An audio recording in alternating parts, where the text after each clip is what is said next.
Okay, for those of you who suffered with me, although I don't know why you would bother, uh, I'm putting this up for your benefit.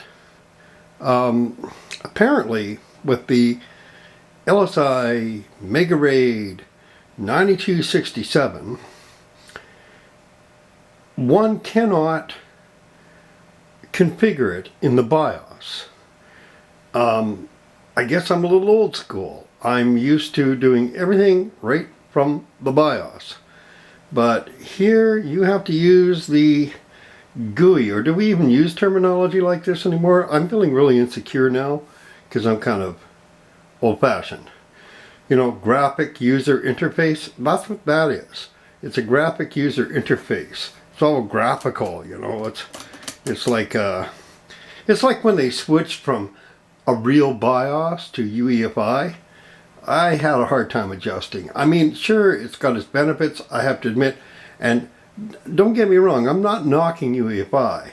It's just, I guess my age is showing. I'm in my 60s, right? You know, I've been working on computers for, well, I guess it's safe to say decades. Don't worry, want to give away my age, but yeah, so what I did was I updated the driver, and so I've got it set for 2017 now instead of 2012, and I guess that's as high as it goes. I don't know if I need to flash the card. I hope not, because it's a lot of messing around, and I want RAID. I don't want IT. I'm happy with RAID for what this is. I'm not doing anything big. This is not a commercial enterprise. This is just good old-fashioned gaming PC with some solid backup is what I'm trying to generate here. Some solid data backup. But I feel like I owe it to you to show you what I did do. I did succeed. So this is a software that comes with the card. And as you saw, if you watch the original where I opened the box, there was no disk for drivers or anything like that installed. And I had the standard LSI drivers, which it didn't really seem to like that much. And so that was part of my problem. I mean, it did acknowledge that those drives were in there. But if you really watch carefully, it flashes really quickly. And if I could just catch what that command is, I could probably freeze it and actually do it right from, the BIOS on the LSI card. I know it has one. But anyway, now when I press Y, it takes me to this software, this GUI, this graphic user interface, instead of, and actually, it is, once you get the hang of it, it's very easy. It's very easy. I like it. I like the software. To select the drives you want, how to build it, how to configure it. How to initialize it, everything. It's really, really easy. And so, of course, I'm slow in the game because this is old, actually. And wow, look what I've been missing all this time, because I'm used to configuring it directly from the BIOS. Press Control-C, get in there, select your drives, global properties. But no, this is kind of cool. So I'm at 28% over here. I guess what I could do is point right there. I don't know if you can read it. 28% progress because I put it on slow initialization. I want a thorough initialization. So that's why I took slow. Silly me. It's going to take probably, I don't know, maybe 4 hours to finish, maybe longer, I don't know. I don't care. I just want to get it done, and I'm not changing it. I am not aborting this. I'm going to do a slow initialization on this array, and then I'm going to do a slow initialization on the other array. Now over here, it lists your arrays that you get to build. This is kind of much like Um, if you use Intel's rapid storage technology, it kind of gives you options that are similar to this, but this is so much more comprehensive, and I really like it for that reason. LSI has actually done a splendid job of this, even though LSI isn't a thing anymore. You know how they say, like, my drivers, I think they came from Broadcom. Not a big deal, you know. There's also Abengoa, and but I actually do still have the Abengoa, or I actually do have the LSI firmware in this card, and it doesn't say Abengoa when I boot it up. It still says LSI. I kind of like that. It gives me a secure feeling. I was a big fan of LSI RAID cards. Well, obviously, I mean, if I've been using it for over a decade of it, Anyway, yeah, and I'm sorry to see them go, or did they really go? That can be debated. But this type of RAID card is so much more comprehensive than your standard RAID card that you buy at Newegg or whatever. But it depends on what your need is. If you want a nice little, junker $25 RAID card to throw in, and you're not that fussy, well, it's a good way to get you started. But with a card like this, you have so many more options. You have so many different tweaks and things that you can use to refine your usage and fine tune it to your purpose. And so, I mean, I'm not going to take you through all that. There are some excellent videos. I remember seeing a man showing this particular interface. He was in a server room. He actually, it looked to me like it was a room full of SAS drives. It was noisy, let me tell you. And but yet he had a good microphone that you could hear everything he was saying, and he was explaining this interface. Now, that was on YouTube. If I find it, I will put it in the description of my YouTube video. If this ever gets on YouTube, I don't know. I'm thinking about letting my daughter edit it, and put all the things together, all the clips together. But I thought it was an option. I didn't, and I still think it is. I still think there's a way to configure it directly from the BIOS. But that aside, I mean, I don't know if it's because the system is overclocked. It is really overclocked. I tried everything, silly me. I mean, I even got to activating line 19 interrupt.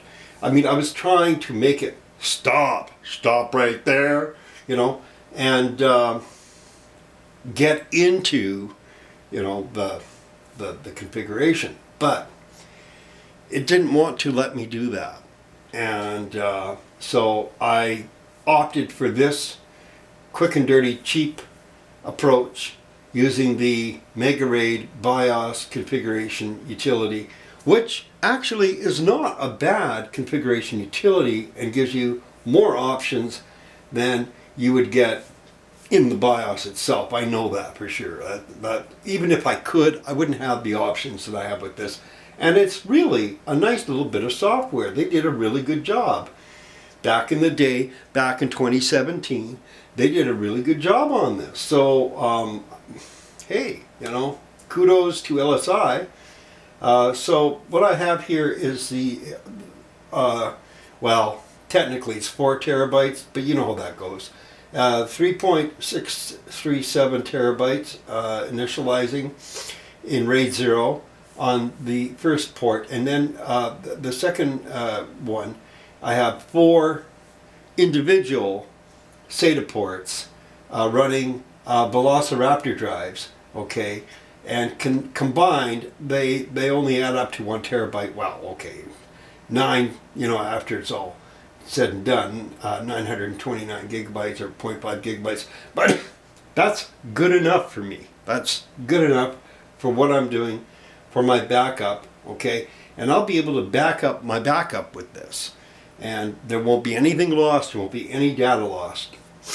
Now, I mean, I'm just trying to say that the reason why I'm really gung-ho about these cards is, your standard $25, expansion card, raid expansion card. Well, first of all, it's not even a real raid card. But anyway, you can't put a battery on it. I can connect a battery to this thing for my cache if I want. But I'm not going to, because I don't need to, because I'm using a UPS, so I have my own. I'm not worried about losing data from my cache, because I have a UPS system. So even if there is a power failure, I won't lose any data. But I've got right through always on the cards anyway, on the drives anyway. So I should be okay in that respect. But this is the thing, you have those options with this kind of card. A $25 raid card, are you going to get the option to write through or to write back, or are you going to have those options? I highly doubt it. I highly doubt it. Okay, mind you, this card, I mean, I can still find it on Amazon for like $890 something. I don't know where these people's brain cells are coming from, because they need to wake up and realize what millennium they're living in. But because these cards are old, they're dated now, right? But hunt, look, because I looked this card up on Amazon, and they wanted like $890 something for it, and plus shipping, so the better part of $1,000, when I got it brand new from eBay for $35.07, shipping included, right? And I'm pretty sure it's brand new. I'm dead sure it's brand new. In fact, I had to install the drivers. There were no drivers. I had to actually update the firmware on it. It was new. It was brand new, and you could tell when I showed in the picture, the labels, everything. This is a brand new card. This card has never been in a unit until now. Okay, it might have been in a test unit, but even when I looked at the terminals, like, there was no hints of scratches. I have a magnifying glass. I had a really good look at it. It's a brand new card, and I don't think it's a knockoff. I think it's the real thing, guys. So hunt, because you might be able to find it. And if you're not in a rush and you don't mind waiting a month to get it, I'll put the link to where I got it in my description if I ever get this up on YouTube. I mean, I know some of you must be thinking, what is this idiot doing? And look, dude, person, dudette, follow techie-minded, kind person. You have to understand, we all were noobs at some stage in the game, okay? And there happen to be a lot of nooblings out there that are still interested in this kind of thing. Because 20 years ago I was, and I hardly had a clue about computers back then. Well, I mean, I had a clue, but I mean, I didn't tackle, like, 20 years ago, the thought of building my own computer was just that. It was a thought. 20 years ago, I don't think I built my own computer. I think the biggest thing I ever did was change out RAM and a hard drive, But I was curious, you start somewhere. And so I'm kind of, fair to middling. I mean, I realize there are people that could talk circles around me. They know their tech inside and out, backwards, forwards, upside down. Good for you. Great. Keep on trucking. I know. See, I'm old, aren't I? You can tell I'm dating myself. But there are other people who are curious, and they're kind of maybe a little afraid to ask. They don't want to look like an idiot. And all they have to do is just go on YouTube, Google some things, learn some things, get an education, learn a little bit. This is so easy. This is so easy to do. Okay? And there was a time when stuff like this would just terrify me. And I'm putting this up more for those people because, trust me, if I can do it, you can do it. And it's really nice to have a good backup system. It's really good to have a good fast backup system. A fast backup system, see 34%. Now that's slow. This is initialization, but I deliberately chose slow because I want a thorough job. And when you do that, your drives will be a lot more stable if you choose slow initialization rather than the fast stuff, because then you see you're looking at bigger packets, anything can go wrong. It's kind of like, well, I don't mean to digress, but I did choose the biggest striping because I want speed, right? And I don't want to wait forever when I do a backup from my backup to finish. But at the same time, I want something stable and I want something that will last. And some of you I know are thinking, some of the more advanced people are thinking, well, if you want stable, why didn't you choose RAID 1 or RAID 10? Well, it's a gaming PC. I want RAID 0 and I'm going to have it, and I'm going to back up my backup, so I'm not going to worry about, oh, but then if you lose a drive, then you lose everything. So what? So what? If I've got the data already backed up on another drive and a primary backup drive fails, well, I've still got my secondary backup drive. Now, some of you are thinking, yeah, but that's what RAID 1 does. Yeah, and RAID 1 crawls, okay? It's slow, okay? But if I do it this way, I'm going to explain something about backup. There's no perfect backup system. Here's the way to do a backup. First of all, you make your backup. Then you back up your backup, okay? And then what you do is you make a tertiary backup and you put it in cold storage. What is cold storage? It means it's not connected to your computer. It stays in a nice, cool, dry place in a dark corner somewhere in the event that your operating system totally crashes and burns and dies, okay? And then you've got a copy of your operating system. There's many programs out there for that. Minitool, Partition Wizard. I recommend Pro Ultimate if you can get it. That's what I use. It's a little more expensive, but it's really handy. It saved me lots of times with other situations.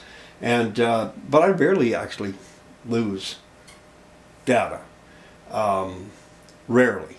But it has happened. It has happened in the past. And that's probably why I'm very, very conscious of this. Okay, so primary, secondary, tertiary. Tertiary is your cold storage. Your secondary is your backup for your backup. And then here's your backup, right? And I am not running my operating system on these RAID 0 drives, by the way. I'm just putting data on them, right? And then I'm also mirroring the data in my own way, okay? External hard drive, very handy to have, but you don't want an external hard drive plugged into your computer running constantly, okay? Remember that. That's not what they're made for. An external hard drive is something you plug into your computer, you make a backup, right, of your data, and then after the backup is finished, you turn it off. That way, when you boot up your computer, it doesn't take forever to boot. And at the same time, I know I'm exaggerating, and at the same time, you're saving wear and tear on your drive, your hard drive. If you use your external hard drive correctly, it could last you 10 years without failing. I'll speak from personal experience because I'm the dummy, right? When I first started using external backup drives, I ran them constantly. I was wondering, why am I burning out? Why are they dying on me? These things are junk, right? Well, it's because I left them plugged in, the USB drive. I left it plugged in. I never turned it off, right? And I was constantly making backups, and yeah, that's right, I'm staying up to date with my data. You don't have to do that. You turn it on when you're ready to make a backup and you're good, okay? So, why be hard on the hard drive? But that's mechanical drives for you. I know we're entering this new realm, this new day and age with NVMe, and I've got NVMe on this thing.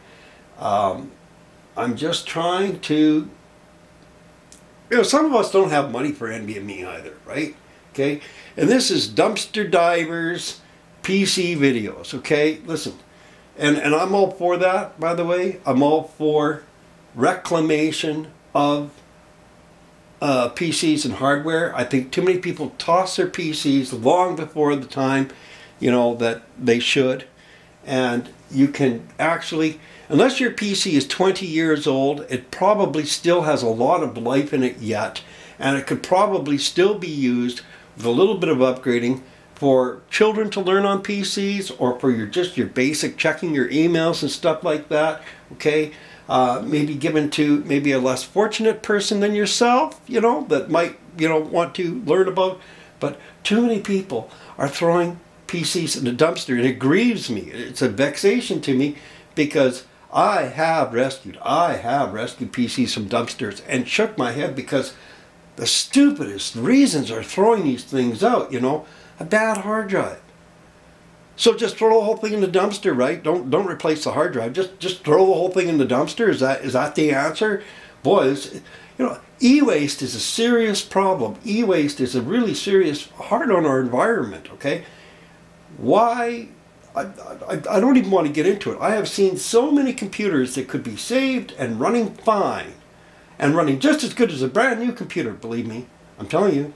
And because it's a 7-year-old computer. Oh, well, it's 7 years old. It's no good, but I want the latest, greatest. Listen, that's not the way to go about it. If you want a really nice new system, and hey, look, I'll show you something. I have a nice new system here. Look at the. I did this just because. See that's what this is all going in. Isn't that pretty? That's nice, right? Okay. I got a nice new system. You know what? I also have a Dell. It's 14 years old. And it runs wonderfully. And my daughters are using it as a server for their Minecraft. All right? And they're learning about how to make a server run. And they're kids. You see what I'm saying? And they're kids. All right? They're learning. And it's a project that they do together. And they have their own server. They get to play Minecraft together, because they know how to set up a server. Right? And that little Dell Inspiron or whatever it is. Anyway, that thing lasted me ages. It's 14 years old. It's still alive and kicking, and you know what? It's fast enough for what my girls are doing with it. All right? Why throw it away if you don't have to? It's still an educational tool. And I know I can go on and on about, PC, dumpster divers, reclamation, and it's a bit of a joke that I call it dumpster divers. But, I have done it. I've rescued PCs from dumpsters, yes, I confess. Okay, but I just want to show you something. I'm going to carry this because, as you know, I'm an amateur. So, here's my creaky tripod creaking away. There, do you see what's in there? Do you see what's going on? Do you see those beautiful blue lights? Okay. When they write data, they flicker. They go from blue to violet. It looks really pretty. It's not really pink, it's violet. Blue, violet. And it's not red. It's definitely not red. It's violet. And it looks really nice. I just love it when it's writing data. But right now, what it's doing is it's initializing, and we're at 39%. It'll come in time. But yeah, this is my own build. Now, here, you're probably thinking, look at this. What is this dumpster diver guy? Okay, that's crazy. I'm sorry, I'm moving this handle because I need to get around my... Okay, all right. What is this dumpster diver guy doing? Everything we can see is brand new parts he's using. Why is he going on about this? This is my reward. This is my reward for using old parts, rescuing computers, repairing computers for other people. This is my reward. I have built so many gaming PCs for other people, but because gaming really wasn't like the end all and be all of everything for me. Oh, my girls are really into gaming.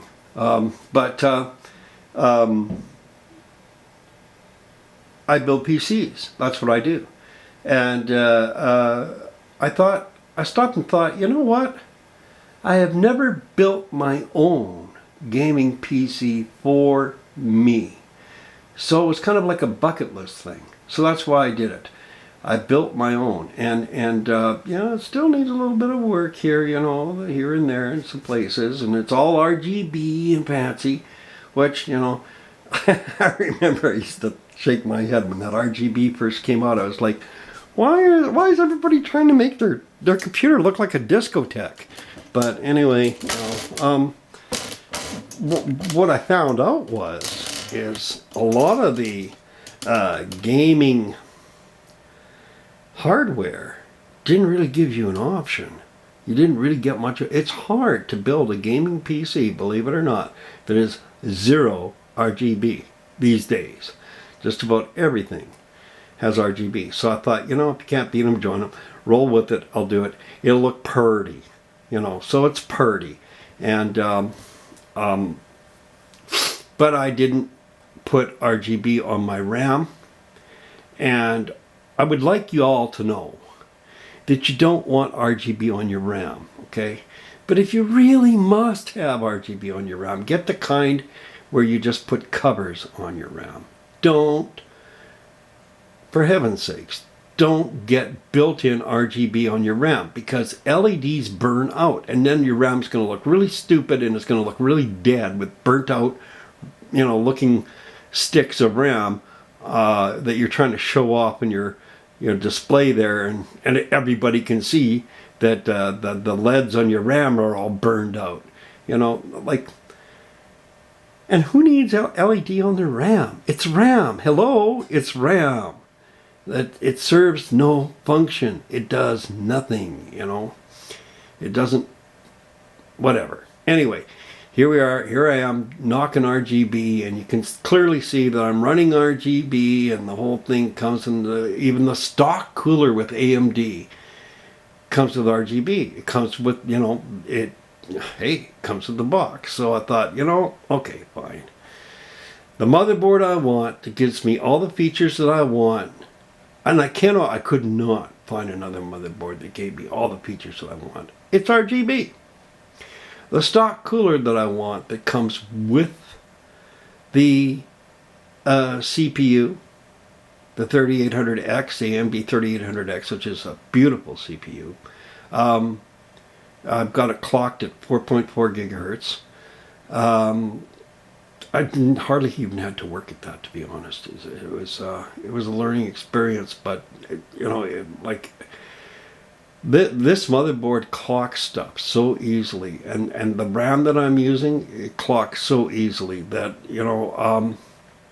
sure makes overclocking a lot easier than it was. I'll say that one thing for sure. Overclocking is a lot easier nowadays than it used to be in the old days, but that's another subject. Okay, so the Sapphire graphics card, it's not RGB, but I was looking at the specs. It delivers what I want. That's the point. I didn't buy it for the pretty blue lights. Oh, okay, well, maybe I did a little bit, because it does look pretty, right? And it is a sapphire, and you know what sapphire is. It's a blue gemstone, right? Okay, so I like the discreetness of that. I don't like the flashy rainbow unicorn poop colors and all that. I'm not all into that, but unfortunately with AMD, I've got that, and so, and I've tried to configure it. There's no way I can get that AMD cooler to go strictly blue, because if I did, I'd make everything blue and settle for that. But I had my daughter configuring some of the software, the interface that comes with the system board, because she's better at that kind of stuff than I am. Like she is she's quite a gal. She's getting into all kinds of graphic design, and she plays with Python, and she's quite a gal. She'll be going into high school pretty soon. I think, is it next year? Yeah. Anyway, time flies, but that's another story. So she said, Dad, this is the best I can do, actually, if you just want like these cool colors, yeah. And I said, okay, because I don't like fiery reds, and I don't like orange, and I don't want yellow. Keep it cool. I like the violets, the deep blues. the deep dark greens, that kind of stuff.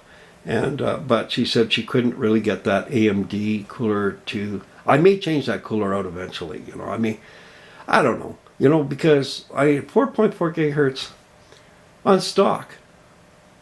Like, do I really need to push it past 4.4 gigahertz? It's a temptation, one of those just because things, right? But I digress. I just wanted you people to see that I did succeed, and I wish you could have seen what I did to do this, but to do that, I'd have to start all over again, and I don't really feel like doing that kind of work. And there are some excellent videos. Just look up LSI 9267, or MegaRAID configuration utility. That one gentleman, he's just an amazing man. He showed how he takes you through it. He explains it so succinctly, And it was a good thing that I actually saw that video like 3 weeks ago, because it helped me figure out what I was doing here. And, in a matter of minutes, actually, it's just a matter of minutes. To set this up, it's just a matter of minutes. I have to admit, this GUI makes it easy. It makes it very easy. So I guess that's part of the whole MegaRAID configuration push. I don't know. But man, $890 something for this card? That's insane. That's insane, people. There's no way this card is worth that. But it is actually definitely worth more than 25 bucks. It's worth more than the 35 I paid for it, certainly. It's far more extensive than the old LSI 9211 that I had, so it's definitely an upgrade. And yeah, RAID is a luxury. It's an option. You don't have to have it in your PC if you don't want it, but it does give you a lot of options. And my experience with RAID is, I will tell you, there's lots of times I've just said, thank God I had RAID, or good thing I was using RAID, because I don't just use RAID 0. On my workstation, I've got RAID 10. On that one workstation, I'm running 2 sets of RAID 10, 2 sets of RAID 1, and I think 3 sets of RAID 0 on one workstation. All right, and I'm using Intel, the virtual RAID. Their Intel Rapid Storage Technology. Not really the same thing as running a LSI RAID card, I promise you that. And plus I'm running, I think it's a LSI 9207. I think that's what it is anyway. And yeah, it affords me the liberty to run all kinds of RAID, so there it is. It's a personal choice, but I'm glad I'm putting RAID on this gaming PC. My backups are not going to take a long time, and who knows, maybe I'll put RAID 10 on, I'll get 2 more big clunky 2 terabyte drives and go RAID 10 on that. I don't know. We'll see. It's a gaming PC, right? But one thing I do know for sure is I'm going to have my data secured. I am going to have, copies of my data, my backup. I'm going to have backup copies of my backup copies. And, I've got the storage for it. And it looks pretty too. And you get it all worked out. It looks nice. And so that's about it. I just thought, well, I owe them something, because they watched me struggle with the interface, and silly boy, I mean, I could have updated the driver. I didn't even think about doing that. Well, it's because it read instantly. As soon as I turned it on, it's like, wow, what's going on here? It's already reading, But I think that had something to do with, you know, an LSI card being on the machine in the first place. And yeah, but it's all cleared up now, and the system definitely sees all the drives, not just 2 from one set and 4 of the others. It sees everything. It's doing great. It's great. I've got my two sets of arrays. That's all I need. I don't need more. Maybe I could put in more. I don't know, just for the fun of it. You know, one of those just because things. Because yeah, sometimes it's fun to do things just because, right? But anyway, there it is. This is Ed King, aka Rusty, coming at you from Dumpster Divers PC Reclamation. God bless you, and thank you for watching.